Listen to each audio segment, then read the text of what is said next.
किसान भाइयों नमस्कार, मैं सतीश आपका एक बार फिर से स्वागत करता हूं। किसान भाइयों, आज हम आपको गन्ने की बुआई का कुछ पुराना तरीका और कुछ नया तरीका उसमें मिक्स किया गया है, वो चीज़ दिखाने वाला हूं। क्योंकि आज के समय में बैलों से आपको बहुत कम गन्ने की बुआई या जुताई देखने को मिलती होगी। क्योंकि लगभग यदि हम 15-20 साल पीछे जाएँ तो लोग बैलों से जुताई आदि करते थे।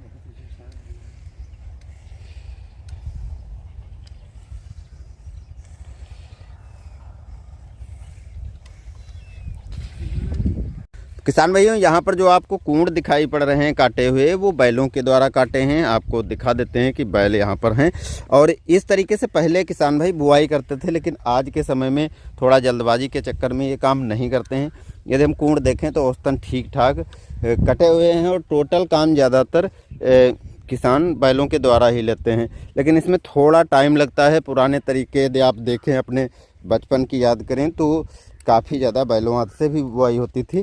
ट्रैक्टर आदि साधन इतने नहीं थे। अब इस खेत में जो गन्ने की वैरायटी की बुआई की जा रही है, आपको दिखा देते हैं। यहाँ पर ये 23 गन्ना है, 15-023 जो है, इसकी बुआई की जा रही है। उधर 038 जो काफ़ी रोगग्रस्त हो चुका है और उसको बुआई किया जा रहा है। बुआई करने का थोड़ा तरीका बदला गया है। आपको दिखाते हैं क्या क्या चीज़ें उसमें यूज की गई हैं। उससे किसान भाई हमारे क्षेत्र में क्या करते हैं, सीधा समूचा गन्ना खेत में डाल देते हैं, जो बिल्कुल तरीका गलत है। अगर आप टुकड़ों के रूप में काट लेते हो, 3 आँख के टुकड़े, 4 आँख के टुकड़े, तो बिल्कुल सही रहते हैं। उसके पीछे कारण ये रहता है कि अगर कोई गन्ना रोगग्रस्त है तो आप उसको आसानी से बाहर कर सकते हो, जिससे रोग बीमारियां लगने का खतरा काफ़ी कम हो जाता है। अब यहाँ पर जो किया जा रहा है, देखिए यहाँ पर उपचारित बीज को इस तरीके से डुबो करके किया जा रहा है। तो इससे फ़ायदा क्या है कि जो फंगस है वो शुरुआत से यहाँ से ही फैलना चालू होती है। तो इस भाग को डुबो दिया गया, पूरा गन्ना इस तरीके से डूब जाता है और यहाँ से फंगस नहीं जाएगी। अगर आपके खेत में मिट्टी में पहले से फफूंद है, मौजूद है, या कोई कीट है, तो इसमें जो है फंगस रोकने के लिए दवा यूज की गई है। अगर पता चलता है कौन सी दवा डाली गई है तो वो आपको बता देंगे। नहीं तो आप जो फंगस के लिए अच्छी सी दवाएं आती हैं, थायोफिनाइड मिथाइल हो गई या कार्बनजिम 12%, मैंकोजेब 63%, उन दवाओं को आप यूज कर सकते हो। इधर जो है गन्ना जो बुआई किया गया है वो 038 की बुआई की गई है। तो इसको उपचारित करके बुआई किया गया है। जो रोगग्रस्त गन्ना है उसको भी निकाल दिया गया है।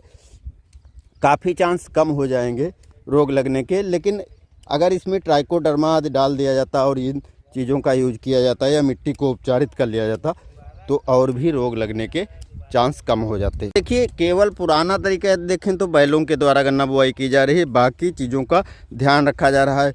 आपको यहाँ पर बता दें, आज के 2-3 साल पहले की बात करें तो बहुत से किसान ऐसे थे जो गन्ने को बिना उपचारित करे, बगैर कोई कीटनाशक दवा कुछ डाले हुए सीधे बुआई कर देते थे।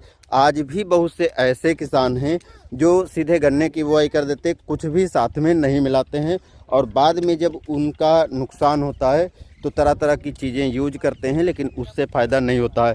तो जब भी आप गन्ने की बुआई करें तो इस बात का ध्यान रखें, जो चीज़ें आपको प्रक्रियाएं शुरू में करनी ज़रूरी है उनको ज़रूर करें। थोड़ा सा टाइम आपका लग जाएगा, लेकिन इन चीज़ों को करने से फ़ायदा आपका पूरा मिलता है। नहीं तो शुरुआत में अगर नहीं करोगे, बाद में रोग बीमारियां लगेंगी, पैसा 2 से 3 गुना ज़्यादा खर्च करना पड़ेगा और उसके बावजूद आपको उसका फ़ायदा भी नहीं मिलेगा। यानी नुकसान से फिर आप कुछ भी कर लो, बचाव नहीं कर पाओगे। चलिए आपको दिखा देते हैं इसमें उर्वरक, कीटनाशक आदि कौन कौन डालेंगे। तो यहाँ पर दिखा देते हैं। देखिए, पोटास है। तो पोटास आपको प्रति एकड़ मैंने बताया था कि आपको 30-35 किलो ज़रूर ले लेना है। म्यूरेट ऑफ पोटास जो 60% वाली है वो यूज की गई है। इसके साथ साथ नाइट्रोजन की पूर्ति के लिए यूरिया को डाला जाएगा, और डीएपी जो है 1846 डीएपी भी डाली जा रही है। प्रति एकड़ की बात करें तो 1 बोरी जो है यूरिया ली जा रही है, 1 बोरी डीएपी ली जा रही है। म्यूरेट ऑफ पोटास जो है 30 किलो के करीब ली जा रही है, और कीटनाशक के रूप में जो फिप्रोनिल है उसको लिया जा रहा है। फिप्रोनिल 0.6% है, जो 1 एकड़ के लिए 4 किलो पर्याप्त होती है। तो इसको डालने से क्या होगा कि मिट्टी में जो कीट आदि रोग होंगे वो आपके खेत में नहीं लगेंगे। यानी जब आप बुआई करते टाइम इसको जो है कूड़ में डाल दोगे तो रोग जो हैं, जो कीट हैं वो भी नहीं लगेंगे। और अगर आप उपचारित कर लेते हो तो उपचारित करने से भी रोग कीट नहीं लगेंगे। लेकिन यहाँ पर जो उपचारित किया गया वो केवल फफूंदनाशक से उपचारित किया गया और साथ में जो है इस फिप्रोनिल को डाला जाएगा। तो इस तरीके से मिट्टी में यदि कोई कीट होगा उससे भी बचाव हो जाएगा। गन्ने में अगर बीज में कोई कीट रोग है तो उससे भी बचाव हो जाएगा। तो दोस्तों ये तरीका काफ़ी अच्छा तरीका कहा जा सकता है। तो किसान भाइयों, ये वीडियो कैसा लगा कमेंट में ज़रूर बताइएगा। और अगर आप चैनल पर नए हैं तो चैनल को सब्सक्राइब कर लीजिएगा। मिलते हैं ऐसे नई वीडियो के साथ। धन्यवाद।